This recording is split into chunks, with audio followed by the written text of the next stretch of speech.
ಮನೆ TV fridge ಎಲ್ಲ ಉಚಿತವಾಗಿ ಕರೆಂಟ್ 200 ಯೂನಿಟ್ ಕರೆಂಟ್ ಉಚಿತವಾಗಿ ಬಿಲ್ ತುಂಬುವಂತದಿಲ್ಲ. ಮತ್ತೆ ಬಸ್ನಾಗ ಕೆಲವ್ರು ಹೇಳಾಕ್ತಿದ್ರು ನಾವು 30-40 ವರ್ಷ ಎಲ್ಲಿ ಅಡ್ಡಾಡಿದಿಲ್ರಿ ಅಂತ. ಹೆಣ್ಮಕ್ಳು ಎಲ್ಲಿ ಹೋಗಿದ್ದಿಲ್ಲ. ಎಲ್ಲ ಕೆಲವರೆಲ್ಲ ಮೈಸೂರ ಎಲ್ಲೆಲ್ಲಿ ಹೋಗಿ ಬಂದಿರಿ ನೀವೆಲ್ಲ, ಧರ್ಮಸ್ಥಳ ಎಲ್ಲ ಬೇರೆ ಬೇರೆ ಕಡೆ ಹೋಗಿ ಬಂದಿರಿಲ್ಲ. ಬಹಳಷ್ಟು ಮಂದಿಗೆ ಅನುಕೂಲ ಆಗೈತಿ. ಅದಕ್ಕೆ ಇಂಥ ಯೋಜನೆ ಇವತ್ತು ಕಾಂಗ್ರೆಸ್ ಸರ್ಕಾರದವ್ರು ಮಾಡಿದಾರೆ. ಬರು ದಿನಮಾನಗಳು ಇನ್ನೂ ಹೆಚ್ಚು ಯೋಜನೆಗಳನ್ನ ಏನೇ ಭರವಸೆ ಕೊಟ್ಟಿದಾರೋ ಅದನ್ನೆಲ್ಲ ಈಡೇರಿಸ್ತಾರೆ ಅಂತ ಹೇಳಿ ಇವತ್ತು ಮೋದಿಯವರು ಬರ್ತಾರೆ. ಮತ್ತೀಗ MP ಎಲೆಕ್ಷನ್ ಮತ್ತೆ ಬರ್ತಾರೆ ಕ್ಯಾಂಡಿಡೇಟ್. ನನ್ನ ನೋಡಿ ಓಟ್ ಹಾಕ್ಬೇಡ್ರಿ, ಮೋದಿಯವ್ರು ನೋಡಿ ಓಟ್ ಹಾಕ್ರಿ ಅಂತ ಹೇಳ್ತಾರೆ. ಅಂದ್ರೆ ನಾಳೆ 10 ಗಂಟೆಯಿಂದ ಏನೇ ಕೆಲಸ ಬಂದ್ರೆ ನೀವು ಮೋದಿಯವ್ರ ದಿಲ್ಲಿಗೆ ಹೋಗುದಾ? ನೀವು ಅಲ್ಲಿ ಒಳಗೂ ಬಿಡುದಿಲ್ಲ. ನಿಮ್ಮನ್ನ ಬಂದೂಕ್ ಹಿಡ್ಕೊಂಡು ನಿಂತಿರ್ತಾರ, ಅಲ್ಲಿ ಗೇಟ್ನಾಗೆ ಬಿಡುದಿಲ್ಲ. ಇವರೇ ಸಿಕ್ಕಿಲ್ಲ ಅಂದ್ರೆ ಅವ್ರನ್ನೇ ಹುಡುಕಾಡ್ಕೊತ ಹೋಗೋರು ನೀವು. ಅದಕ್ಕೆ ಈ ಸಲ ಬದಲಾವಣೆ ಮಾಡ್ರಿ, ಹೊಸ ಅಭ್ಯರ್ಥಿಗಳಿಗೆ ಹೊಸ ಮುಖಕ್ಕೆ ತಾವು ಅವಕಾಶ ಮಾಡಿಕೊಡ್ರಿ.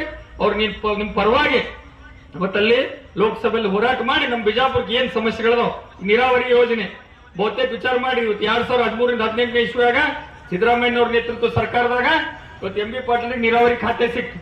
ಜಲಕಂತ ನೀರಾವರಿ ಖಾತೆ ಸಿಕ್ಕಿದ್ದಿಲ್ಲ, ಬೇರೆ ಯಾವುದೇ ಖಾತೆ ಸಿಕ್ಕಿತ್ತಂದ್ರೆ ನಿಮ್ ಪರಿಸ್ಥಿತಿ ಇವತ್ತು ಏನಿರ್ತಿತ್ತು ವಿಚಾರ ಮಾಡ್ರಿ. ಕುಡಿಯಾಕ ನೀರ್ ಇರ್ತಿದ್ದಿಲ್ಲ. ಬಿಜಾಪುರ ಜಿಲ್ಲೆ ಅಂದ್ರೆ ಏನಿದು ಬರಗಾಲ ಜಿಲ್ಲೆ. ಇಲ್ಲಿ ಹೆಣ್ಣು ಕೊಡಾಕ್ ಹೋಗ್ಲತ್ತೀರಿ ನಮ್ಮ ಬಿಜಾಪುರ ಜಿಲ್ಲೆಕ್. ಹೆಣ್ಣು ಕೊಡಾಕ್ ಹೋಗ್ಲತ್ತೀರಿ ಯಾಕಂದ್ರೆ ನಿಮ್ ಊರಾಗ ಕುಡಿಯಾಕ ನೀರಿಲ್ಲಪ್ಪ, ನಮ್ಮ ಮಕ್ಕಳನ್ನ ಕೊಟ್ಟು ಇಲ್ಲಿ ಹೆಣ್ಣು ಕೆಡೋನು ಬ್ಯಾಡತ್ತಿದ್ರು. ಬೇರೆ ಜಿಲ್ಲೆದಾಗ ಹೋಗಿ ಕೇಳಿದ್ರು. ಅಂತ ಪರಿಸ್ಥಿತಿ ಒಳಗೆ ನಾವು ಇದ್ದೀವಿ ಇಲ್ಲಿ. ಇವತ್ತ MB ಪಾಟೀಲ್ ನೀರಾವರಿ ಮಂತ್ರಿ ಆಗ್ಯಾರ. ಕಾಂಗ್ರೆಸ್ ಸಿದ್ದರಾಮಯ್ಯ ನೇತೃತ್ವ ಸರ್ಕಾರದಿಂದ ಇವತ್ತು ಬೇಗಂ ತಲಾಬ್ ಕೇರಿ ತುಂಬಿದ್ರು, ಭೂತ್ನಾಳ ಕೇರಿ ತುಂಬಿದ್ರು. ಭೂತ್ನಾಳ ಕೇರಿಗೆ ಮತ್ತೆ ಅಕ್ವಾಡಕ್ಟ್ ತಿಡ್ಗುಂದಿ ಅಕ್ವಾಡಕ್ಟ್ ಮತ್ತೆ ನೀರು ಬಿಡುವಂತ ವ್ಯವಸ್ಥೆ ಮಾಡಿದಾರ ಅಂತ ಹೇಳಿ ಇವತ್ತು ನೀವು ನೀರು ಕಾಣಕತ್ತೀರಿ. ಸಾಯಿ ಮುಂದಾಗ ನಾವ್ ಏನ್ ಕೇಳ್ತೀವಿ? ಸಾಯಿ ಮುಂದಾಗ ಒಂದ್ ಹನಿ ನೀರ್ ಹಾಕ್ರಿಪ್ಪ ಅಂತ ಕೇಳ್ತೀವಿ. ಏನ್ ನಮ್ ಕಪಾಟ್ನಾಗ ಬಂಗಾರ ಇಟ್ಟಿವ್ರಿ ತಂದ್ ಬಾಯಿಗೆ ಹಾಕ್ರಿ ತೆಗಾರ ಕೇಳ್ತೀರಿ? ಏನ್ ಕಪಾಟ್ನಾಗ ರೊಕ್ಕ ಇಟ್ಟಿವ್ರಿಪ್ಪ ತಂದ್ ಹಾಕ್ರಿ ಅಂತ ಕೇಳ್ತೀವಿ. ಎಲ್ಲರಿಗೂ ಬೇಕಾಗಿ ಪ್ರಾಣಿ ಪಕ್ಷಿ ಮೊದಲು ಮಾಡಿ ಎಲ್ಲರಿಗೂ ಬೇಕಾಗಿದ್ದು ನೀರ. ಅಂತ ಒಂದು ಕೆಲಸ MB ಪಾಟೀಲ್ರು ಮಾಡ್ಯಾರ. ಇವತ್ತು ತಾವು ಮತ ಹಾಕಿದ್ರೆ ಇದು ರಾಜವಾಲಗುರು ಮತ ಹಾಕಿದ್ರೆ ಇದು MB ಪಾಟೀಲ್ರಿಗೆ ಮತ ಹಾಕಿದಂಗ. ನೀವು MB ಪಾಟೀಲ್ ಕೈ ಬಲಪಡಿಸ್ಬೇಕಂದ್ರೆ ಇವತ್ತು ರಾಜು ಅಲಗೂರವ್ರಿಗೆ ಮತ ಹಾಕ್ಬೇಕು. ಅದ್ರ ಜೊತೆಗೆ ಯುವಕರಿಗೆ ಯುವ ನಿಧಿ ಅಂತ ಕೊಡ್ತದ ಕರೆಂಟ್. ವೇದಿಕೆ ಮೇಲೆ ಆಸೀನರಾಗಿರ್ತಕ್ಕಂಥ ಎಲ್ಲ ಗೌರವಾನ್ವಿತ ಹಿರಿಯ ಕಾಂತಾ ನಾಯ್ಕ ಅವರೇ, ಇಲ್ಲಿ ಆಗಮಿಸಿರ್ತಕ್ಕಂಥ ಎಲ್ಲ ಕಾಂಗ್ರೆಸ್ ಪಕ್ಷದ ಅಭಿಮಾನಿಗಳೇ, ತಾಯಂದಿರೇ, ಆತ್ಮೀಯರೇ, ಸಮಯದ ಅಭಾವ ನನ್ನ ಮತಯಾಚನೆ ಮಾಡಿ ನನ್ನ ಮಾತನ್ನು ಮುಗಿಸ್ತಾ ಇದ್ದೇನೆ. ತಾವು ಕಳೆದ 10 ವರ್ಷದಿಂದ ತಾವು ಕೇಂದ್ರ ಸರ್ಕಾರ ಯಾವ ರೀತಿಯಾಗಿ ಅಧಿಕಾರವನ್ನು ಮಾಡಿದೆ, ಮೋದಿ ಅವರು ಕಳೆದ 10 ವರ್ಷದಿಂದ ಏನು ಆಶ್ವಾಸನೆ ಕೊಟ್ಟಿದ್ರು ಒಂದು ಆಶ್ವಾಸನೆ ಕೂಡ ಈಡೇರಿಸದೆ ಇವತ್ತು ಜನರನ್ನು ವಂಚನೆ ಮಾಡ್ತಾ ಇದ್ದಾರೆ. ಯಾರು ಅವರನ್ನು ಪ್ರಶ್ನೆ ಮಾಡಿರ್ತಕ್ಕಂಥವ್ರು ಜೈಲಿಗೆ ಹಾಕ್ತಕ್ಕಂಥ ಕೆಲಸ ಮಾಡ್ತಾ ಇದ್ದಾರೆ. ಆದ್ರೆ ನಮ್ಮ ಕರ್ನಾಟಕ ಸರ್ಕಾರದಲ್ಲಿ ಎಲ್ಲ ಕಾರ್ಯಕ್ರಮಗಳನ್ನ, ನೀರಾವರಿ ಕಾರ್ಯಕ್ರಮ ಆಗಿರ್ಬೋದು, ಇನ್ನು ಅನೇಕ ಕಾರ್ಯಕ್ರಮಗಳಾಗಿರ್ಬೋದು, ಎಲ್ಲ ಕಾರ್ಯಕ್ರಮಗಳನ್ನ ನಿಮಗೆ ಮುಟ್ಟಿಸಿರ್ತಕ್ಕಂಥ ಕೀರ್ತಿ ಕಾಂಗ್ರೆಸ್ ಪಕ್ಷಕ್ಕೆ ಸಲ್ತಾ ಇದೆ. 5 ಗ್ಯಾರಂಟಿಗಳ ಬಗ್ಗೆ ಈಗಾಗಲೇ ಮಾತನಾಡಿರ್ತಕ್ಕಂಥವ್ರು ಎಲ್ಲರೂ ಕೂಡ ಹೇಳಿದ್ದಾರೆ. ನುಡಿದಂತೆ ನಡೆದ ಸರ್ಕಾರ ಯಾವುದಾದ್ರೂ ಕಾಂಗ್ರೆಸ್ ಪಕ್ಷದ ಸರ್ಕಾರ. ಆ ಸರ್ಕಾರ ಮಾಡಿರ್ತಕ್ಕಂಥ ಕಾರ್ಯಕ್ರಮಗಳ ಆಧಾರದ ಮೇಲೆ ನೈತಿಕವಾಗಿ ನಿಮ್ ಮುಂದೆ ಮತ ಕೇಳ್ತಕ್ಕಂಥ ಅಧಿಕಾರ ನನಗಿದೆ. ನಿಮ್ಮೆಲ್ಲರಿಗೂ ಕೈ ಮುಗಿದು ಮತ ಕೇಳ್ತಕ್ಕಂಥ ಒಂದು ವಿಶ್ವಾಸ ನನಗಿದೆ. ಇವತ್ತು ಏನು ಕರ್ನಾಟಕ ರಾಜ್ಯದಲ್ಲಿ ನಮ್ಮ ಮುಖ್ಯಮಂತ್ರಿ ಆಗಿರ್ತಕ್ಕಂಥ ಸನ್ಮಾನ್ಯ ಸಿದ್ದರಾಮಯ್ಯ ಸಾಹೇಬರು ಇವತ್ತೇನು ತಮಗೆ ಅನೇಕ ಅನುಕೂಲತೆಗಳನ್ನು ಮಾಡುವುದರ ಜೊತೆಗೆ ಎಲ್ಲ ಭಾಗ್ಯಗಳನ್ನು ಕೊಡುವುದರ ಜೊತೆಗೆ ಈ ರಾಜ್ಯವನ್ನು ಸಮೃದ್ಧ ರಾಜ್ಯವನ್ನಾಗಿ ಮಾಡಿದ್ದಾರೆ. ಆದರೆ ಇಂಥ ಪರಿಸ್ಥಿತಿಯಲ್ಲಿ ಲೋಕಸಭೆ ಚುನಾವಣೆ ನಡೀತಾ ಇದೆ. ಒಂದು ಕಡೆ ಆಶ್ವಾಸನೆಯನ್ನ ಈಡೇರಿಸಿರ್ತಕ್ಕಂಥ ಸರ್ಕಾರ, ಇನ್ನೊಂದು ಕಡೆ ನಾವು ನುಡಿದಂತೆ ನಡೆದ ಸರ್ಕಾರ. ನಾವು ನುಡಿದಂತೆ ನಡೆದ ಸರ್ಕಾರದ ಪರವಾಗಿ ನಾನು ಅಭ್ಯರ್ಥಿಯಾಗಿ ತಮ್ಮೆದುರಿಗೆ ನಿಂತಿದ್ದೇನೆ. ಇವತ್ತು ತಾವೆಲ್ಲ ನಾವು ಹೆಚ್ಚಿಗೆ ಮಾತನಾಡಿದ ಅನೇಕ ವಿಚಾರಗಳನ್ನ ಇಲ್ಲಿ ಮಾತನಾಡಬೇಕಾಗಿತ್ತು, ಸಮಯದ ಅಭಾವ ಇದೆ. ಇವತ್ತು ನಾನು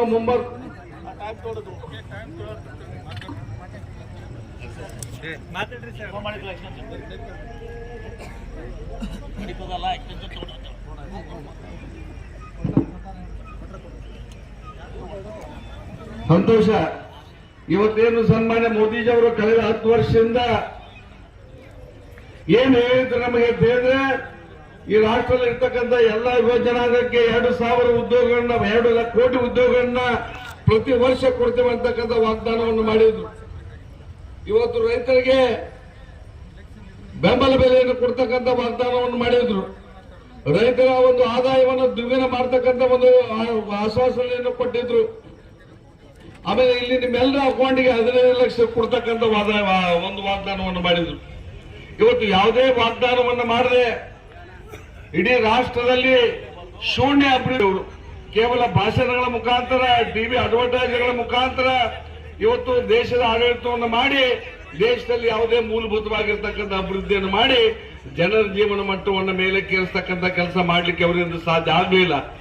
ಆದ್ರೆ 2023ರಲ್ಲಿ ಕಾಂಗ್ರೆಸ್ ಪಕ್ಷ ಏನು ವಾಗ್ದಾನವನ್ನು ಮಾಡಿತ್ತು, 5 ಗ್ಯಾರಂಟಿಗಳನ್ನು ನಿಮ್ಗೆಲ್ಲರಿಗೂ ಕೊಡೋದ್ರ ಮುಖಾಂತರ ನಿಮ್ಮ ಜೀವನ ಮಟ್ಟವನ್ನು ಎತ್ತರಕ್ಕೆ ಏರಿಸತಕ್ಕಂಥ ಕೀರ್ತಿ ಕಾಂಗ್ರೆಸ್ ಪಕ್ಷಕ್ಕೆ ಸಲ್ತಾ ಇದೆ.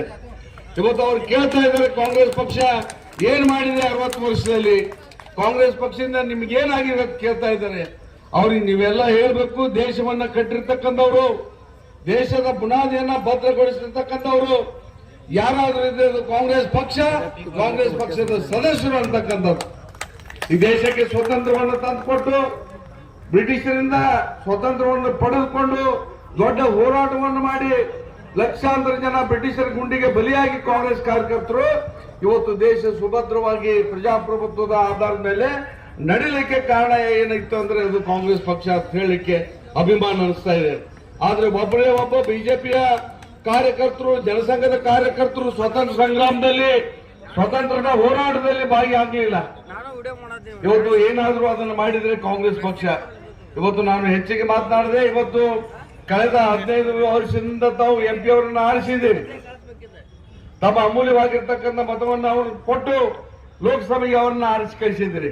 ಆದರೆ ನಮ್ಮ ಜಿಲ್ಲೆಯ ಅಭಿವೃದ್ಧಿ ಶೂನ್ಯವಾಗಿದೆ. ಒಂದೇ ಒಂದು ಕೆಲಸ ಅವರಿಂದ ಮಾಡಲಿಕ್ಕೆ ಸಾಧ್ಯ ಆಗಿಲ್ಲ. ಒಂದೇ ಒಂದು ಪ್ರದೇಶಕ್ಕೆ ಅವರು ಭೇಟಿ ಕೊಟ್ಟಿಲ್ಲ, ಒಂದೇ ಗ್ರಾಮಕ್ಕೆ ಕೂಡ ಹೋಗಿಲ್ಲ, ಒಂದೇ ಒಂದು ಬಿಜಾಪುರದ ಕಾಲನಿಗಳಿಗೆ ಅವರು ಭೇಟಿ ಕೊಟ್ಟಿರ್ತಕ್ಕಂಥ ಉದಾಹರಣೆ ಇಲ್ಲ. ಒಬ್ರು ಕೈ ಎತ್ತಿ ಹೇಳಬಹುದು, ಇವತ್ತು ನಿಮ್ಮ 17 ನಂಬರ್ 16 ನಂಬರ್ ವಾರ್ಡಿಗೆ ಎಂದಾದ್ರೂ ಬಂದಿದ್ರು ಅವರು? ನೀವು ಹೇಳ್ಬೇಕು. ಇವತ್ತು ನನಗೆ ಒಂದು ಅವಕಾಶ ಕೊಟ್ಟು ನೋಡಿ, ನಿಮ್ಮ ಆಳಾಗಿ ದುಡಿದು ನಿಮ್ಮ ಋಣವನ್ನು ತೀರಿಸ್ತಕ್ಕಂಥ ಕೆಲಸ ಮಾಡ್ತಾ ಇದ್ದೇನೆ. ಇವತ್ತು ನಿಮ್ಮೆಲ್ಲರೂ ಕೂಡ ಕೈ ಮುಗಿದು ಪ್ರಾರ್ಥನೆ ಮಾಡ್ತೇನೆ, ಇದೊಂದು ಐತಿಹಾಸಿಕವಾಗಿರ್ತಕ್ಕಂಥ ನಿರ್ಣಯವನ್ನು ಮಾಡಿ, ಈ ಕಾಲಘಟ್ಟದಲ್ಲಿ ಒಂದು ಹೊಸ ಬದಲಾವಣೆ ಮಾಡಿ ಅಂತ ಒಂದು ನಿರ್ಧಾರವನ್ನು ಮಾಡಿ, ಏನು 7ನೇ ತಾರೀಕಿಗೆ ಚುನಾವಣೆ ನಡೀತಾ ಇದೆ, ಆ ಚುನಾವಣೆಯಲ್ಲಿ ಕಾಂಗ್ರೆಸ್ ಪಕ್ಷದ ಹಸ್ತದ ಗುರುತಿಗೆ ತಮ್ಮ ಅಮೂಲ್ಯವಾಗಿರ್ತಕ್ಕಂಥ ಮತವನ್ನು ಕೊಟ್ಟು ಪ್ರಚಂಡ ಬಹುಮತದಿಂದ ಆರಿಸ್ತರಬೇಕಾಗಿ ನಿಮ್ಮಲ್ಲಿ ಕೈ ಮುಗಿದು ಎಲ್ಲರಲ್ಲಿ ತಾಯಂದರಲ್ಲಿ ಅವರ ಕಾಲಿಗೆ ನಮಸ್ಕಾರ ಮಾಡಿ ನನ್ನ 2 ಮಾತನ್ನು ಮುಗಿಸ್ತೇನೆ. ಜೈ ಭಾರತ್, ಜೈ ಕರ್ನಾಟಕ.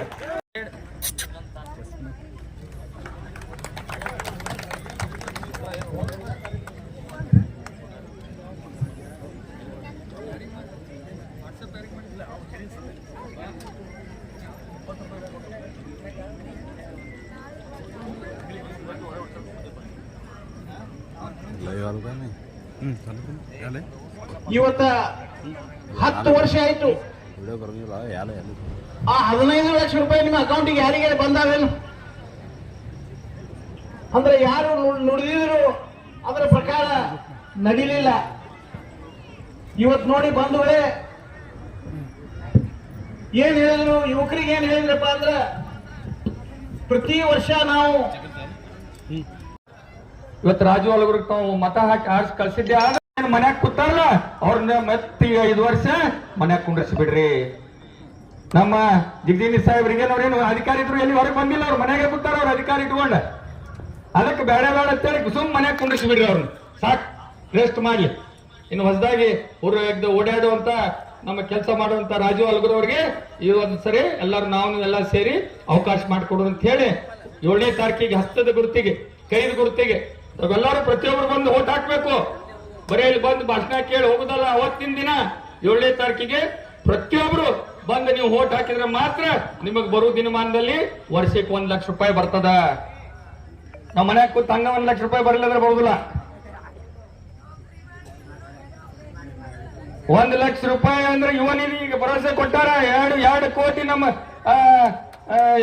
ಏನ್ರಿ ಉದ್ಯೋಗವನ್ನ ಸೃಷ್ಟಿ ಮಾಡ್ತೀವಿ ಅಂತ ಹೇಳಿದಾರ.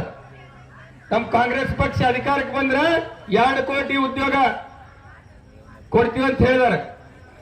ಅದನ್ನು ಕೂಡ ಮಾಡ್ತಾರೆ. ಅದಕ್ಕೆ ತಾವು 7ನೇ ತಾರೀಕಿಗೆ 10 ಮತ ಗುರುತಿಗೆ ಮತವನ್ನು ಹಾಕಿ ರಾಜು ಅಲ್ಗೂರ್ ಅವರಿಗೆ ಅತಿ ಹೆಚ್ಚು ಮತಗಳಿಂದ ತಾವು ಆಯ್ಕೆ ಮಾಡ್ತಿರೋದು ತಮ್ಮಂತ ವಿನಂತಿ ಮಾಡುತ್ತಾ ನನ್ನ ಮಾತು ಮುಗಿಸ್ತೇನೆ. ಜೈ ಹಿಂದ್, ಜೈ ಕರ್ನಾಟಕ. ರಾಹುಲ್ ಗುಲಾಬ್ ಕೇವಲರು ಯಾವುದವರು ಈ ವೇದಿಕೆಯ ಮೇಲೆ ಬರ್ಬೋದು. ಜೆಡಿಎಸ್ ಪಕ್ಷವನ್ನು ತೊರೆದು ಕಾಂಗ್ರೆಸ್ ಪಕ್ಷದ ಸಿದ್ಧಾಂತವಾದ ವ್ಯಕ್ತಿ ಕಾಂಗ್ರೆಸ್ ಪಕ್ಷಕ್ಕೆ ಸೇರ್ಪಡೆಗೊಳ್ತಾ ಇದ್ದಾರೆ. ಮಾಡ್ಕೊಳ್ಬೇಕಂತೇಳಿ ತಮ್ಮೆಲ್ಲರಿಗೆ ಕೇಳ್ಕೊಳ್ತಾ ಇದ್ದೀನಿ ಬಂಧುಗಳೇ.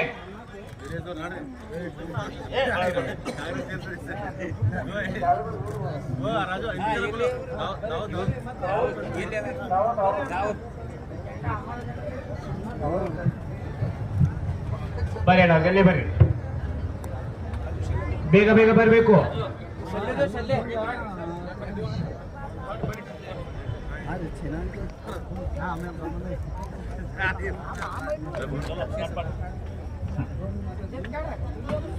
ಬೃಹತ್ ಮತ್ತು ಮಧ್ಯಮ ಕೈಗಾರಿಕಾ ಮತ್ತು ಮೂಲ ಸೌಕರ್ಯ ಹಾಗೂ ವಿಜಯಪುರ ಜಿಲ್ಲಾ ಉಸ್ತುವಾರಿ ಸಚಿವರುಗಳಾದ ನಿಮ್ಮೆಲ್ಲ ನೆಚ್ಚಿನ ನಾಯಕರು ಸನ್ಮಾನ್ಯ ಶ್ರೀ ಎಂ.ಬಿ. ಪಾಟೀಲ್ ಸಾಹೇಬರು ಮಾತಾಡಬೇಕು.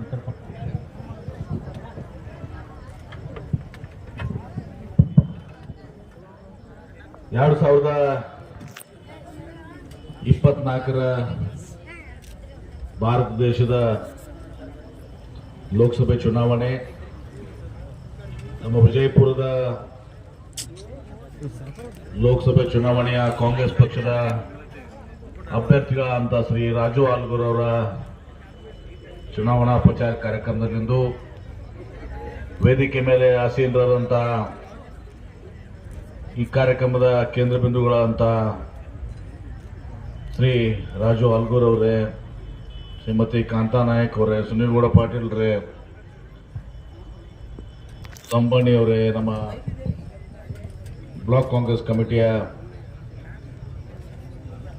ಅಧ್ಯಕ್ಷರೇ, ನಾಟನ್ ಮತಕ್ಷೇತ್ರದ ಜನಪ್ರಿಯ ಶಾಸಕರು, ನಿಮ್ಮ ಮತಕ್ಷೇತ್ರ ಇದಲ್ಲ, ಈ ಮತಕ್ಷೇತ್ರದ ಜನಪ್ರಿಯ ಶಾಸಕರು ಆತ್ಮೀಯರಾದಂಥ ಶ್ರೀ ವಿಠಲ್ ಕಡ್ಗೊಂಡವ್ರೆ, ನಮ್ಮ ಮಹಾನಗರ ಪಾಲಿಕೆ ಎಲ್ಲ ನಮ್ಮ ಸದಸ್ಯರಾದಂಥ ರಾಜು ಅವರೇ ಹಾಗೂ ವೇದಿಕೆ ಮೇಲಿದಂಥ ಎಲ್ಲ ಅವರುಗಳನ್ನ ಹಿರಿಯರಾದಂಥ ಕೊರವಾರ ಗೌಡ್ರೆ, ಯಾಕಂದ್ರೆ ಹಿರಿಯರು ನಾವು ನೆನಪಕ್ಕಾಗಂಗಿಲ್ಲ, ತಾಂಡಾದ ನಾಯಕರೇ ಎಲ್ಲ ಸೇರಿದಂಥ ತಾಯಂದ್ರೆ, ಹಿರಿಯರೇ, ಸಹೋದರ ಸಹೋದರರು, ಯುವಕ ಮಿತ್ರರೇ, ಈಗಾಗಲೇ ಬಹಳಷ್ಟು ಸಮಯ ಆಗ್ಯದ. 9 ಗಂಟೆಗೆ ಮುಕ್ತಾಯ ಆಗಬೇಕಾಗಿತ್ತು. ಮತ್ತೆ ನಾವು ಎಕ್ಸ್ಟೆನ್ಷನ್ ತಗೊಂಡು 10 ಗಂಟೆವರೆಗೆ ಸಮಯಾವಕಾಶ ಕೋರ್ಕೊಂಡು ಇವತ್ತು ನಾವು ಮಾತಾಡುವಂಥ ಸಂದರ್ಭ ಇದೆ. ಜಾಸ್ತಿ ನಿಮಗೆ ಕಾಯಿಸೋದಿಲ್ಲ, ಯಾಕಂದ್ರೆ ಅಕ್ಕಗಳಿಗೆಲ್ಲ ನೀವು ನಿಮ್ಗೆ ಹಸುವಾಗ್ಯದ, ಈಗ ಹೋಗಿ ಊಟ ಮಾಡ್ಬೇಕು ನೀವು, ಅಥವಾ ಏನೋ ಅಡುಗೆ ಮಾಡೋದಿದ್ರೆ ಅಡುಗೆನೂ ಮಾಡ್ಬೇಕಾಗಿರ್ತ.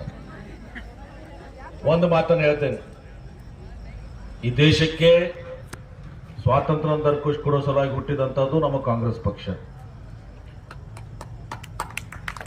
ದೇಶಕ್ಕೆ ಸ್ವಾತಂತ್ರ್ಯ ಕೊಟ್ಟ ಮೇಲೆ ತಾನು ಕೊಡೋದಲ್ಲದೆ ಈ ದೇಶವನ್ನು ಕಟ್ಟಿದ್ದು ಕಾಂಗ್ರೆಸ್ ಪಕ್ಷ. ಯಾಕಂದ್ರೆ ಸ್ವಾತಂತ್ರ್ಯ ಸಿಕ್ಕ ಮೇಲೆ ನಮಗೆ ತಿನ್ಲಿಕ್ಕೆ ಆಹಾರ ಧಾನ್ಯ ಇರಲಿಲ್ಲ.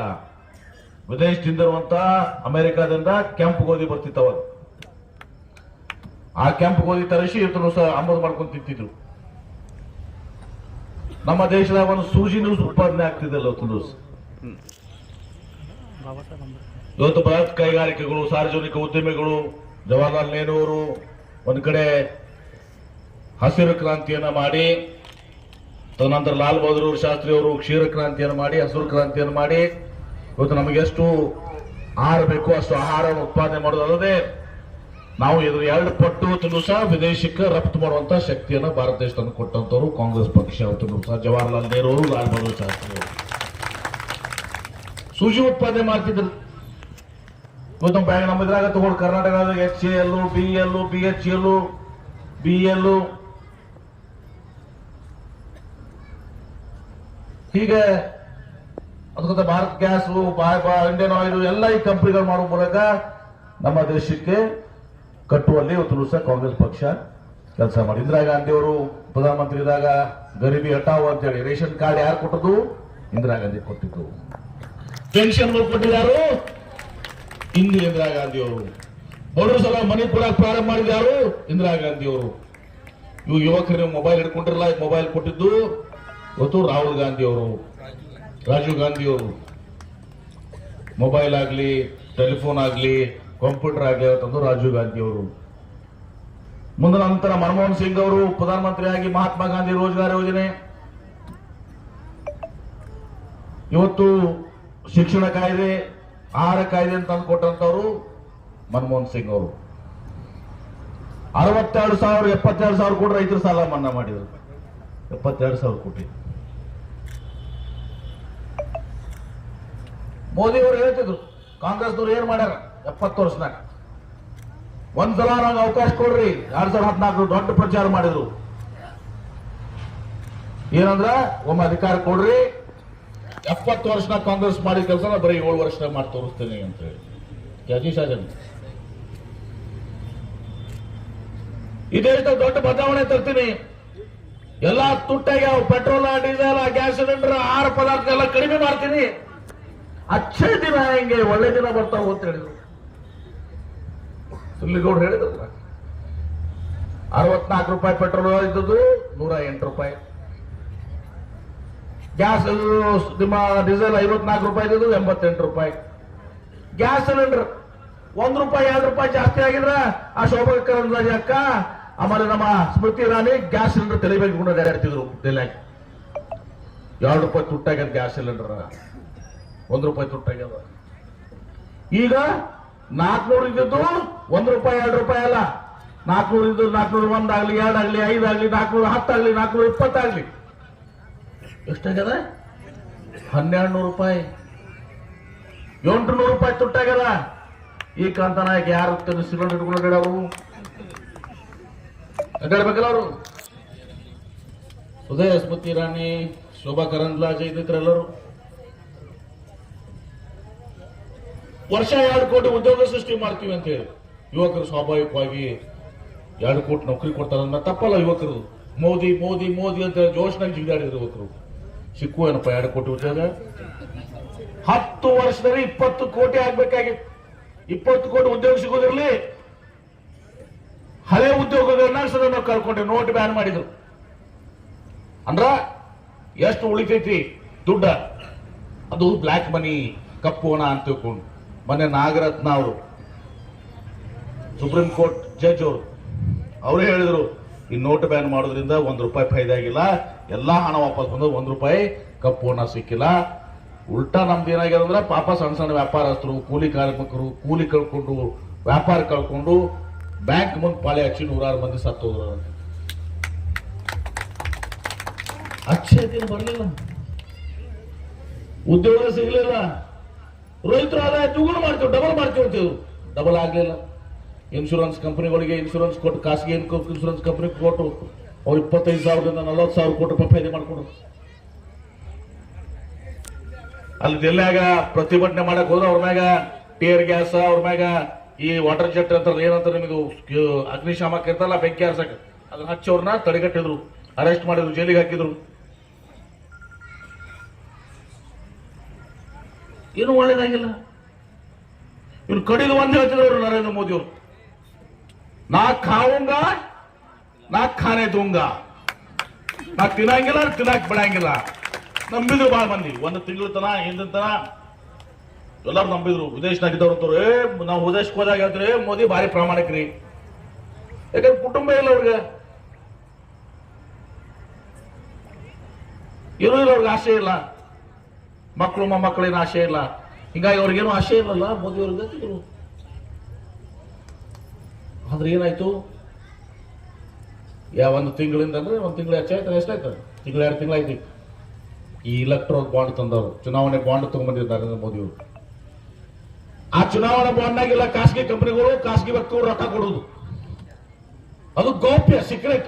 ಹೆಂಗ್ ಸ್ವಿಸ್ ಬ್ಯಾಂಕ್ ಬಗ್ಗೆ ಹೇಳ್ತಾರಲ್ಲ ಅವರು, ಸೀಕ್ರೆಟ್ ಫಂಡ್ ಅದ, 15 ಲಕ್ಷ ರೂಪಾಯಿ ಒಂದು ಅಕೌಂಟಿಗೆ ಹಾಕ್ತಿವಿ, ಕೋಟ್ಯಾಂತರ ರೂಪಾಯಿ ಐತಲ್ಲಿ, ಸಾವಿರಾರು ಲಕ್ಷಾಂತರ ಕೋಟಿ.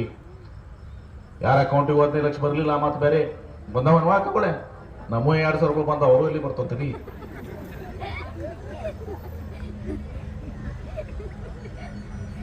ಮುಂದೆ ಅವರು ಚಂದ್ರಚೂಡ್ ಚೀಫ್ ಜಸ್ಟಿಸ್ ಅವರು ಆದೇಶ ಮಾಡಿದ್ರು, ಆ ಇಲೆಕ್ಟ್ರಾಲ್ ಬಾಂಡ್ ಯಾರ್ಯಾರು ಹಣ ಕೊಟ್ಟಾರ ಹೆಸರುಗಳು ಆ ಕಂಪನಿಗಳು ಬಹಿರಂಗ ಆಗ್ಬೇಕು ಅಂತೇಳಿ. ಇವ್ರು ಆಗಂಗಿಲ್ಲ, ಬಹಳ ಮಾಹಿತಿ ಅದ, ನಮ್ಗೆ 2 ತಿಂಗಳು ಬೇಕು, 3 ತಿಂಗಳು ಬೇಕು ಅಂತ ಮುಂದೆ ಹಾಕಿದ್ರು. SBI, ಸ್ಟೇಟ್ ಬ್ಯಾಂಕ್ ಆಫ್ ಇಂಡಿಯಾದವ್ರ ಕಡೆ ಮಾಡಿ ಹಾಕ್ಸಿದ್ರು, ಹನಿ ಸಾಲ್ವೆ ಕರ್ಕೊಂಡು ಆರ್ಗ್ಯುಮೆಂಟ್ ಮಾಡಿಸಿದ್ರು. ಆರು ಚಂದ್ರಚೂಡ್ ಅವ್ರು ಬಗ್ಲಿಲ್ಲ, ಅವ್ರು ಆದೇಶ ಮಾಡೇ ಬಿಟ್ರು, ಕೊಡ್ಲಿಕ್ಕೆ ಒಳಗೆ ಹಾಕಿರೋದು ಕೊಟ್ರು. ಯಾರೇ ಪ್ರೀತಿಯಿಂದ ದೊಡ್ಡ ದೊಡ್ಡ ಕಾರ್ಖಾನೆಗಳು, ಬಿಜೆಪಿ ಪಕ್ಷ, ಮೋದಿ ಅಭಿವೃದ್ಧಿ ಪರವಾಗದಾರ, ಪ್ರಾಮಾಣಿಕದಾರ, ದುಡ್ಡು ಕೊಟ್ಟಿದ್ರು ಮಾತು ಬೇರೆ. ಯಾರ ಮ್ಯಾಗ IT raid, income tax raid ಆಗ್ಯದ, ಯಾರ ಮ್ಯಾಗ CBI ರೇಡ್ ಆಗ್ಯದ, ಯಾರ ಮ್ಯಾಗ ED ರೇಡ್ ಆಗ್ಯದ, ಆದ ಮ್ಯಾಗ ಅವರೆಲ್ಲ ಬಂದು ರೊಕ್ಕ ಕೊಟ್ರಲ್ಲಿ ಡೈರೆಕ್ಟ್ ಅಕೌಂಟ್ಲೆ. ಯಾರು ಕಾಂಟ್ರಾಕ್ಟ್ ಓನರ್ ಮ್ಯಾಗ ಕನ್ಸ್ಟ್ರಕ್ಷನ್ ಅವರ ದುಡ್ಡು ಕೊಟ್ಟ. 23 ಕಂಪನಿಗಳು ನುಕ್ಸಾನ್ ತಗದಾವ, ಅವರು ಬಂದು ರೊಕ್ಕ ಕೊಟ್ಟರು. ಆಮೇಲೆ ಆ ಕೇಜ್ರಿವಾಲ್ ಜೈಲ್ನಾಗ ಅದಾರ, ಏನೋ ಸರಾಯಿ ಇದ್ರಾಗ ಕೇಸ್ನಾಗ ಲಿಕ್ಕರ್ ಸ್ಕ್ಯಾಮ್ ಅಂತಾರ, ಸರಾಯಿ ಇದರಲ್ಲಿ ಘೋಟಾಳದಾಗ ಅವರು ಶಾಮೀಲಾಗ್ಯಾರ ಅಂತೇಳಿ. ಅಲ್ಲಿ ಏನು ಅವ್ರು ಜೈಲಿಗೆ ಹೋಗ್ಯಾರ.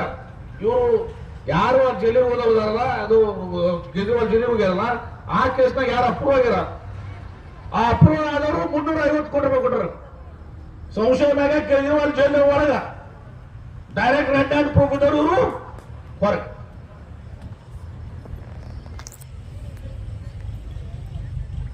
$7,500 ಕೋಟಿ ರೂಪಾಯಿ ಇವತ್ತು ಇಲೆಕ್ಟ್ರಾಲ್ ಬಾಂಡ್ ಚುನಾವಣೆ ಮೂಲಕ ಇವತ್ತು ಭ್ರಷ್ಟಾಚಾರವನ್ನ ಇವತ್ತು ದಿವಸ ಬಿಜೆಪಿ ನರೇಂದ್ರ ಮೋದಿ ಅವರು ಮಾಡಿದಾರ, ಅಮಿತ್ ಶಾ ಅವರು ಮಾಡಿದಾರ.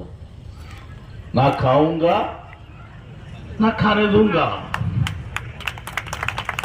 7,500 ಕೋಟಿ ಖಾಯಾನ ಏನಂತಿರ, ಅದಕ್ಕೆ ಅವರಿಂದ ಒಳ್ಳೇದಾಗದಲ್ಲ. ನಮಗೆ ಇಂದಿರಾ ಗಾಂಧಿ ಅವರು, ಜವಾಹರ್ಲಾಲ್ ನೆಹರು ಅವರು, ನಿಮ್ಮ ರೇಷನ್ ಕಾರ್ಡ, ನಿಮ್ಮ ವೃದ್ಧಾಪ್ಯ ವೇತನ, ಅಂಗವಕೀಲ ವೇತನ, ವಿಧವಾ ವೇತನ, ಸಿದ್ದರಾಮಯ್ಯ ಅವರು 2013ರಿಂದ 18 ತರ ಅನ್ನ ಭಾಗ್ಯ, ಕ್ಷೀರ ಭಾಗ್ಯ, ಕೃಷಿ ಭಾಗ್ಯ, ಈಗ 5 ಬಾಂಡ್ಗಳನ್ನ, ನಮ್ಮ ಗ್ಯಾರಂಟಿಗಳನ್ನ ತಂದು ಮೂಲಕ ಇವತ್ತು ನಾವೇನು ಮಾತು ಕೊಟ್ಟಿದ್ವಿ, 200 ಯೂನಿಟ್ ವಿದ್ಯುತ್ ಶಕ್ತಿ ಫ್ರೀ ಕೊಟ್ಟಿವ ಇಲ್ಲೋ, ಕೊಟ್ಟಿವಲ್ರಿ ಕವರ. ಈಗ ಗಂಡ ಮಕ್ಕಳಿಗೆ ಅಷ್ಟು ದುಡ್ಡು ಉಳಿದೈತಿ, ನಮಗೇನ್ ಮಾಡ್ಯಾರ ಕೆತ್ತವ್ರಲ್ಲ, 200 ಯೂನಿಟ್ ರೊಕ್ಕ ನೀವು ಕೊಡ್ಬೇಕಾಗಿತ್ತಲ್ಲ, ಕರೆಂಟ್ ಬಿಲ್ ನೀವು ಕಟ್ಟಬೇಕಾಗಿತ್ತು. ಬಸ್ ಪಾಸ್, ಬಸ್ ಶಕ್ತಿ ಯೋಜನೆ, ಗೃಹ ಜ್ಯೋತಿ ಯೋಜನೆ, ಇವತ್ತು ಕರೆಂಟ್. ಇವತ್ತೆಲ್ಲ ನೀವು ಬಸ್ನಾಗ ಶಕ್ತಿ ಯೋಜನೆ, ತವ್ರ ಮನೆಗೆ ಹೋಗಾಕ, ಅಲ್ಲಿ ಇಲ್ಲಿ ಹೋಗಾಕ ನಮ್ಗ ಈಗ ಗಂಡ ಮಕ್ಕಳಿಗೆ ರೊಕ್ಕ ಕೇಳ್ಬೇಕಾಗಿತ್ತು. ನಿಮ್ಮ ರೊಕ್ಕ ಉಳಿದು ಈಗ ಅವ್ರ ತವ್ರ ಮನೆಗೆ ನಿಮ್ಗೆ ಕೇಳೋದು ಹೋಗ್ಬಿಡ್ತಾರ. ಧರ್ಮಸ್ಥಳ, ಅಲ್ಲಿ ಇಲ್ಲಿ ಶ್ರೀಶೈಲ, ಆಮೇಲೆ ಗುಡ್ಡಾಪುರ, ಸವದತ್ತಿ, ಎಲ್ಲಮ್ಮ ಎಲ್ಲ ನಡೆದತಿ. ನಿಮ್ಗೆ ಸ್ವಲ್ಪ ತ್ರಾಸ ಆಗ್ಯದ. ಮತ್ 100 ವರ್ಷ ನೀವು ಪೈದೆ ಹೊಡೆದ್ರೆ, ಚೇನಿ ಹೊಡೆದ್ರೆ ಸ್ವಲ್ಪ ಮಾಡಲ್ಲ ನಮ್ಮ ಅಕ್ಕಗಳು, ಅವರು ಆರಾಮಾಗಿರ್ಲಿ. ಮುಂದೆ ಗೃಹ ಲಕ್ಷ್ಮಿ ಯೋಜನೆ, ಏನೀಗ ಗ್ಯಾಸ್ ಸಿಲಿಂಡರ್ ತುಟ್ಟಾಗ್ಯದ, ಉಣು ಎಣ್ಣೆ 160 ರೂಪಾಯಿ 120 ರೂಪಾಯಿ ಆಗ್ಯದ, 150 ರೂಪಾಯಿ ಆಗ್ಯದ. ಚುರುಮುರಿ, ಹಾಲ ಎಲ್ಲಾ ತುಟ್ಟಾಗ್ಯಾವ ಅಕ್ಕಗಳು. ಯಾರಿಂದ? ನರೇಂದ್ರ ಮೋದಿಯಿಂದ, ಅಕ್ಷಯದಿಂದ. ಅದಕ್ಕೆ ನಿಮಗೆ ಸ್ವಲ್ಪ ಸಮಾಧಾನ ತರಲಿ, ನೆಮ್ಮದಿಯಿಂದ ಇರಲಿ ಅಂತೇಳಿ ಒಂದು ಕುಟುಂಬಕ್ಕೆ 2,000 ರೂಪಾಯಿ ಆ ಮನೆಯಲ್ಲಿರುವಂತ ಹಿರಿಯ ಮಹಿಳೆಗೆ ಕೊಡುವಂತದ್ದು. ಬರತ್ತವಲ್ರಿ 2,000 ರೂಪಾಯಿ. ನಮ್ಮನೆ 2,000 ರೂಪಾಯಿ ಬಂದು, ಮೋದಿ 15 ಲಕ್ಷ ಬಂದು ಬಂದಿಲ್ಲ. 5 ಕೆಜಿ ಅಕ್ಕಿ ಕೊಡ್ತೀವಿ ಮೊದಲು ನಾವು 2013-18 ಮುಂದೆ 7 ಕೆಜಿ ಮಾಡಿದ್ವಿ. ಬಿಜೆಪಿ ಬಂದ 4 ಕೆಜಿ 5 ಕೆಜಿ ಮಾಡಿದ್ವಿ. ಮತ್ತೆ ಸರ್ಕಾರ ಬಂದ ನಾವು 5 ಕೆಜಿ ಅಲ್ಲ 10 ಕೆಜಿ ಅಕ್ಕಿ ಕೊಡ್ತೀವಿ ಅಂತ ಹೇಳಿ 10 ಕೆಜಿ ಅಕ್ಕಿ ಕೊಡಕ್ ಹೋದ್ರ ಕೇಂದ್ರ ಸರ್ಕಾರ ಅಕ್ಕಿ ಕೊಡ್ಲಿಲ್ಲ ನಮ್ಗೆ. ಅದಕ್ಕೆ 5 ಕೆಜಿ ರೊಕ್ಕ ಕೊಡದಲ್ಲ, ಅಕ್ಕಿ ಕೊಡದಲ್ದೆ ಇನ್ನು ಉಳಿದ 5 ಕೆಜಿಗೆ 35 ರೂಪಾಯಿನಾಗ 170 ರೂಪಾಯಿ ನಮ್ಮ ಅಕೌಂಟಿಗೆ ಕೊಡತ್ತೀವಲ್ರಿ. 10 ಕೆಜಿ ಅಕ್ಕಿ ನೋಡಿದಂತೆ ನಡೆದಿದ್ದೀವಿ ನಾವು. ಯುವಕರು ನಿರುದ್ಯೋಗ ಸಮಸ್ಯೆ ಮಾಡಿದೆ. 6 ತಿಂಗಳ ಒಳಗಡೆ ನೌಕರಿ ಸಿಗ್ಲಿಕ್ಕೆ 2 ವರ್ಷದ ಕಾಲ ಅವ್ರಿಗೆ ನಾವು ನಿರುದ್ಯೋಗ ಭತ್ಯೆಯನ್ನ 3,000 ರೂಪಾಯಿ ಡಿಗ್ರಿ ಹೋಲ್ಡರ್ಸ್ಗಳಿಗೆ, ಪದವೀಧರರಿಗೆ 1,500, ನಮ್ಮ ಡಿಪ್ಲೊಮಾ ಹೋಲ್ಡರ್ಸ್ಗೆ 5 ಗ್ಯಾರಂಟಿ ಕೊಟ್ಟು ನುಡಿದಂತೆ ನಡೆದಿದ್ದೀವಿ. ಮತ್ತು ಕಾಂಗ್ರೆಸ್ ಕೋಟ್ ಹಾಕ್ತಿರೋ ನರೇಂದ್ರ ಮೋದಿ ಅಕ್ಷಯ ದಿನಕ್ಕೆ ಓಟ್ ಹಾಕ್ತಿರೋ ಸಬ್ಕೆ ಸಾಥ್ ಸಬ್ಕೆ ವಿಶ್ವಾಸ್ ಅಂತಿದ್ರು. ಸಬ್ಕೆ ಸಾಥ್ ಎಲ್ಲಿ ಮುಸಲ್ಮಾನರು ಬೇರೆ ಹಿಂದೂಗಳು ಬೇರೆ, ಸಬ್ಕೆ ಸಾಥ್ ಸಬ್ಕೆ ವಿಕಾಸ್ ಅದನ್ನೂ ಇಲ್ಲ. ಇನ್ನೇನು ನಮ್ಮ ಬಿಜಾಪುರದಲ್ಲಿ ಸುಲ್ಲೇಗೌಡರು ಹೇಳ್ಯಾರಿ ಬಾಟ್ ನಮ್ಮ ಸಂಸದರು 6 ಬಾರಿ ಸಂಸದರಾಗ್ಯಾರ. ಅಲ್ಲಿ ಪಾರ್ಲಿಮೆಂಟ್ನಾಗ ಪ್ರಶ್ನೆ ಕೇಳಬೇಕು. ಸಂಸತ್ನಾಗ ಪಾರ್ಲಿಮೆಂಟ್ನಾಗ ನಮ್ಮ ಕೃಷ್ಣ ನ್ಯಾಯಾಧೀಕರಣ ತೀರ್ಪು 2010 ಬಂದದ, ಗೆಜೆಟ್ ನೋಟಿಫಿಕೇಶನ್ ಮಾಡ್ತೀರಿ, ಒತ್ತಾಯ ಮಾಡ್ಬೇಕಲ್ಲ ಕಟ್ಟಕೊಂಡು ಸಾಹೇಬ್ ಮಾಡ್ಬೇಕು ಇಲ್ಲೋ? ಆಲ್ಮಟ್ಟಿ ಅಣೆಕಟ್ಟು 519 524 ಆಗ್ಬೇಕು ಇಲ್ಲೋ? ಅದು ಪ್ರಶ್ನೆ ಕೇಳಿಲ್ಲ. ರೈಲ್ವೆ ರಾತ್ರಿ ಟ್ರೈನ್ ಬಿಜಾಪುರದಿಂದ ಬೆಂಗಳೂರು, ಬಿಜಾಪುರದಿಂದ ಮುಂಬೈ, ಬಿಜಾಪುರ ಹೈದರಾಬಾದ್ ಆಗ್ಬೇಕು ಕೇಳಬೇಕ ಬೇಡ? ಕೇಳಿಲ್ಲ. ESI ಹಾಸ್ಪಿಟಲ್ ಅಂತ ಕರಿಗರ್ ಅಂತ ದೊಡ್ಡ ಹಾಸ್ಪಿಟಲ್ ಆಗ್ಬೇಕಂತ ಕೇಳ್ಯಾರ? ಇಲ್ಲ. ಇವತ್ತು ಏನಂತೀರಿ, ತೋಟಗಾರಿಕೆ ಜಿಲ್ಲೆ ನಮ್ದು, ಪ್ರಸಿದ್ಧ ದ್ರಾಕ್ಷಿ ದಾಳಿಂಬೆ ಎಲ್ಲ ಬೆಳಿತೀವಿ. ತೋಟಗಾರಿಕೆಗೆ ಪ್ರೋತ್ಸಾಹ ಕೊಡಬೇಕು ನಮಗೆ ಅಂತ ಹೇಳ್ಕೊಂಡು ಇಲ್ಲಿ ಒಂದು ತೋಟಗಾರಿಕೆ ಸಂಸ್ಥೆಯನ್ನ ಪ್ರಾರಂಭ ಮಾಡಬೇಕು ಅಂತ ಕೇಳಿ ಹೆಂಗೆ ಪುರಾದಾಗ ಐತಲ್ಲ ಈಗ ದ್ರಾಕ್ಷಿ ಇನ್ಸ್ಟಿಟ್ಯೂಟ್, ನೀವು ಕೇಳ್ಬೇಕು. ನಾವು ರಾಘವೇಂದ್ರ ದ್ರಾಕ್ಷಿ ಸಂಶೋಧನಾ ಕೇಂದ್ರ ಕೇಳ್ಯಾರ? ಕೇಳಿಲ್ಲ. ಪ್ರವಾಸೋದ್ಯಮ ಗೋಲ್ಗುಂಬಜ ಅಲ್ಲ, ಇಬ್ರಾಹಿಂ ಅಲ್ಲ, ನಾವು ಪ್ರವಾಸೋದ್ಯಮ ಬಗ್ಗೆ ಪ್ರಶ್ನೆ ಕೇಳ್ಯಾರ? ಕೇಳಿಲ್ಲ. ಬಡವ್ರ ಬಗ್ಗೆ ಏನಾರ ಪ್ರಶ್ನೆ ಕೇಳ್ಯಾರ? ಇಲ್ಲ. ಕೂಲಿ ಕಾರ್ಮಿಕರ ಬಗ್ಗೆ ಇಬ್ಬರು ಪ್ರಶ್ನೆ ಕೇಳ್ಯಾರ? ಇಲ್ಲ. ಮಹಿಳೆಯರ ಬಗ್ಗೆ ಪ್ರಶ್ನೆ ಕೇಳ್ಯಾರ? ಇಲ್ಲ. ಯುವಕರ ಬಗ್ಗೆ ಪ್ರಶ್ನೆ ಕೇಳಿದಾರ? ಇಲ್ಲ. ದಲಿತರು ಹಿಂದುಳಿದರ ಬಗ್ಗೆ ಪ್ರಶ್ನೆ ಕೇಳಿದಾರ? ಇಲ್ಲ. ಅಲ್ಪಸಂಖ್ಯಾತರ ಬಗ್ಗೆ ಪ್ರಶ್ನೆ ಕೇಳಿದಾರ? ಇಲ್ಲ. ರೈತರ ಬಗ್ಗೆ ಪ್ರಶ್ನೆ ಕೇಳಿದಾರ? ಇಲ್ಲ. ಯಾಕಂದ್ರೆ ಪ್ರಶ್ನೆನೇ ಕೇಳಿಲ್ಲ ಅವರು. 6 ಓದಿ 6 ಬಂದು 20 ವರ್ಷನಾಗ ಒಂದೇ ಒಂದು ಪ್ರಶ್ನೆ ಕೇಳಿಲ್ಲ. ನಿಮ್ ಸಲ ದನಿನೇ ಎತ್ತಿಲ್ಲ. ಅದಕ್ಕೆ ನಿಮಗೆ ವಿಜಯಪುರದ ಧ್ವನಿಯಾಗಿ ಇವತ್ತು ನಮ್ಮ ಸಮಸ್ಯೆಗಳಿಗೆ ಧ್ವನಿ ಎತ್ತಲಿಕ್ಕೆ ರಾಜು ಆಲ್ಗೂರ್ ಅವರು ಇವತ್ತು ಮುಂದೆ ಇದಾರ. ಅವ್ರಿಗೆ ಮತ ಹಾಕಿದ್ರೆ ಇದು ನಮ್ಮ ಮಲ್ಲಿಕಾರ್ಜುನ್ ಖರ್ಗೆ ಅವರಿಗೆ, ಸೋನಿಯಾ ಗಾಂಧಿ ಅವರಿಗೆ, ರಾಹುಲ್ ಗಾಂಧಿ ಅವರಿಗೆ, ಸಿದ್ದರಾಮಯ್ಯ ಅವರಿಗೆ, DK ಶಿವಕುಮಾರ್ ಅವರಿಗೆ, ನನಗೆ MB ಪಾಟೀಲ್ ನೀವು ಓಟ್ ಹಾಕಿದಂಗೆ ಆಗ್ತದ. ಆ ಕೆಲಸ ತಾವು ಮಾಡ್ತೀರಿ ಅಂತ ವಿಶ್ವಾಸ ಇತ್ತು. ಮಾಡ್ತೀರಾ ಇಲ್ಲೋ? ಸುಮ್ಮನೆ ಮನೆಯಾಗ ಕುತ್ಕೊಂಡು ಮೋದಿ ನೋಡಿ ಓಟ್ ಹಾಕಿ ಮೋದಿನೇ ನೋಡ್ತೀರಿ, ಎಲ್ಲ ನೋಡಿಲ್ಲ. ಈಗ ಇಟ್ಟೋದ್ರ ಹೇಳಿದ ಗತಿ ಅಚ್ಚೆ ದಿನೂ ಬರಲಿಲ್ಲ. ಸಬ್ಕೆ ಸಾಥ್ ಸಬ್ಕೆ ವಿಕಾಸವೂ ಆಗ್ಲಿಲ್ಲ. ನಾ ಖಾವುಂಗಾರ ಖಾನೆ ದೊಂಗಾರು ಆಗ್ಲಿಲ್ಲ. ಮತ್ತೆ ಇನ್ನೇನು ಉಳಿತೇನು? 15 ಲಕ್ಷ ರೂಪಾಯಿನೂ ಬರಲಿಲ್ಲ. ಆಮೇಲೆ ಎಲ್ಲ ಕಡಿಮೆ ಮಾಡ್ತೀನಿ ಅಂತ ಹೇಳಿದ್ರು. ಎಲ್ಲರದು ದರ ಯಾವುದು ಆಗ್ಲಿಲ್ಲ. ಮೋದಿದು ನೋಡಿ ಓಟ್ ಹಾಕಿಲ್ಲ, ಇವ್ರು ನೋಡಿ ಓಟ್ ಹಾಕಂಗಿಲ್ಲ. ಅದಕ್ಕೆ ದಯವಿಟ್ಟು ರಾಜು ಆಲ್ಗೂರು ಮತ ಹಾಕ್ರಿ. ತಿಳ್ಕೊಂಡವ್ರ ನಿಮ್ಮ ಬಗ್ಗೆ, ನಮ್ಮ ನೀರಿನ ಬಗ್ಗೆ, ನಮ್ಮ ಅದು ತೋಟಗಾರಿಕೆ ಬಗ್ಗೆ, ಪ್ರವಾಸೋದ್ಯಮ ಬಗ್ಗೆ, ಬಡವರ ಬಗ್ಗೆ ಅವ್ರು ಪ್ರಶ್ನೆ ಮಾಡ್ತಾರೆ. ಅವ್ರ ಜೊತೆ ನಾವು ಇರ್ತೀವಿ ಅನ್ನೋ ಮಾತನ್ನ ಹೇಳಿ ಇವತ್ತು ನಮ್ಮ ಇಲ್ಲಿಯ ಸದಸ್ಯರು ನಮ್ಮ ರವಿ ಮನಗುಳಿ ಅವರು ಮತ್ತು ಅವರ ಸಿಬ್ಬಂದಿ ರಾಜು ಅವರು ಎಲ್ಲರೂ ಕೂಡಿ ಇವತ್ತು ಸಹ ಬಹಳ ಒಂದು ಒಳ್ಳೆಯ ಕಾರ್ಯಕ್ರಮವನ್ನು ಮಾಡಿದಾರ. ಅವರಿಗೆ ನಾನು ಉದಯಪೂರ್ವಕ ನಮ್ಗೆ ಅಭಿನಂದನೆ ಸಲ್ಲಿಸ್ತೇನೆ. ಅವರ ನೇತೃತ್ವದಲ್ಲಿ ಈ ಭಾಗದ ಅಭಿವೃದ್ಧಿ ಆಗ್ಬೇಕಂದ್ರೆ ಕಟ್ಟಿಕೊಂಡು ಹೇಳಿದಾರೆ. ಈಗ ಶಾಸಕರಿದ್ದಾರೆ, ಹಕ್ಕುಪತ್ರ ಸಮಸ್ಯೆ ಇದೆ ಅಂತ ಹೇಳಿದಾರೆ ಕಟ್ಟಿಕೊಂಡವ್ರು. ಅದಕ್ಕ ಅವ್ರು ಕಟ್ಟಿಕೊಂಡವ್ರ ಜೊತೆಗೆ ನಾನು ಇರ್ತೇನೆ. ಅವ್ರು ಸಂಪೂರ್ಣವಾದಂತ ಬೆಂಬಲವನ್ನು ಕೊಡ್ತೀವಿ. ನಿಮ್ಗೆ ಹಕ್ಕುಪತ್ರ ಕೊಡಿಸ್ಲಿಕ್ಕೆ ಮುಖ್ಯಮಂತ್ರಿ ಬಳಿಗೆ ಕುತ್ಕೊಂಡು ಆ ಕೆಲಸ ಮಾಡಿಕೊಡುವಂತ ಪ್ರಯತ್ನವನ್ನು ನಾವು ಮಾಡ್ತೀವಿ ಅನ್ನೋ ಮಾತನ್ನು ಹೇಳಿ ನಾವು 7ನೇ ತಾರೀಕಿಗೆ ಹಸ್ತದ ಗುರುತಿಗೆ ನೀವು ನಿಮ್ಮ ಸಂಬಂಧಿಕರು, ನಿಮ್ಮ ಮಂದಿ ಮಕ್ಕಳು, ನಿಮ್ಮ ಓಣಾಡು ಮಂದಿ, ನೀವು ಕುಡಿಯೋ ಇಷ್ಟೇ ಅಲ್ಲ, ನೀವು ಕುಡಿಯೋ ಪ್ರತಿಯೊಬ್ಬರು 10 ಓಟ್ ಹಾಕ್ಸ್ಬೇಕು. ಬೇರೆ ಊರ ಪರೂರದಾಗಿದ್ದವ್ರು ಅವ್ರು ಹೇಳ್ಬೇಕು. ಹೇಳಿಸಿ ಮತ ಹಾಕಿ ಇವತ್ತು ಒಂದು ಬದಲಾವಣೆನ ಇಲ್ಲಿ ತರುಣ್ ವಿಜಯಪುರ ಲೋಕಸಭೆ ಬದಲಾವಣೆ ತಂದು ಇವತ್ತು ನಿಮ್ಮ ಧ್ವನಿಯಾಗಿ ಪಾರ್ಲಿಮೆಂಟ್ನಾಗ ನಿಮ್ಮ ಸಲುವಾಗಿ ಹೋರಾಟ ಮಾಡುವಂತದ್ದು, ನಿಮ್ಮ ಸಮಸ್ಯೆಗಳಿಗೆ ಸ್ಪಂದಿಸುವಂತ ವ್ಯಕ್ತಿ ನಮ್ಮ ರಾಜು ಆಲ್ಗೂರ್ ಅವ್ರಿಗೆ ತಾವು ಆಶೀರ್ವಾದ ಮಾಡಬೇಕು. ಹಸ್ತದ ಗುರುತಿಗೆ ಮತವನ್ನು ಹಾಕಿ ಕೊಡಬೇಕು ಅಂತ ತಮ್ಮಲ್ಲಿ ಕಳ್ಕೊಳ್ಳಿ ಪ್ರಾರ್ಥಿಸಿ ನನ್ನ ಮಾತಿಗೆ ವಿರಾಮ ಹೇಳ್ತಾರೆ. ಎಲ್ಲರಿಗೂ ನಮಸ್ಕಾರಗಳು.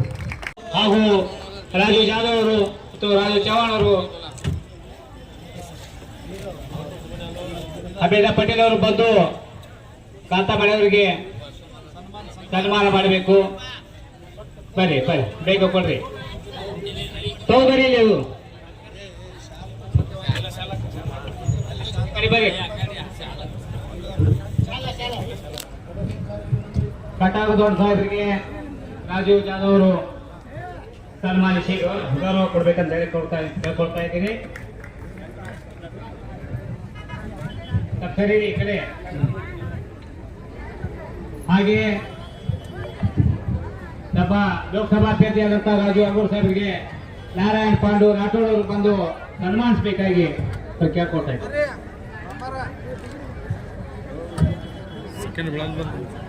ತುಳಸಿರಾಮ್ ಹರಿಜನ್ ಜಿಲ್ಲಾ ಪ್ರಧಾನ ಕಾರ್ಯದರ್ಶಿಗಳು ಅವರಿಗೆ ಮಹಬೂಬ್ ಶಾಲ್ದರ್ ಅವರು ಸನ್ಮಾನ ಮಾಡಬೇಕು. ಬೇಗ ಬರೀ ಕೊಡ್ರಿ ಯಾರಿಗೆ? ಬಸವನಗರ ಭಾಗದ ಜನತೆಯ ಅಭಿಮಾನ ಪರವಾಗಿ ಶಫೀಕ್ ಮಂಗಳೂರಿಗೆ ಸನ್ಮಾನ ಮಾಡಲಿದ್ದಾರೆ.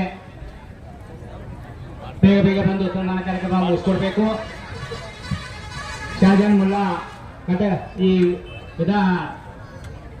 ಬ್ಲಾಕ್ ಅಧ್ಯಕ್ಷರಾದಂತಹ ಶಾಜಾನ್ ಮುಲ್ಲಾ ಅವರಿಗೆ ಸನ್ಮಾನ ಆಗ್ತಾ ಇದೆ. ಹಾಗೆ ಅವರಿರುವಂತೆ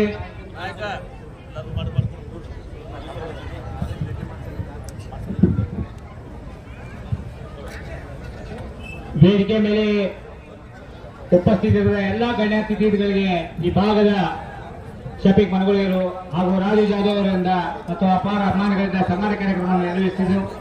ಹೀಗೆ ಎಲ್ಲರಿಗೂ ಈ ಕಾರ್ಯಕ್ರಮ ನಡೆಸಿಕೊಟ್ಟು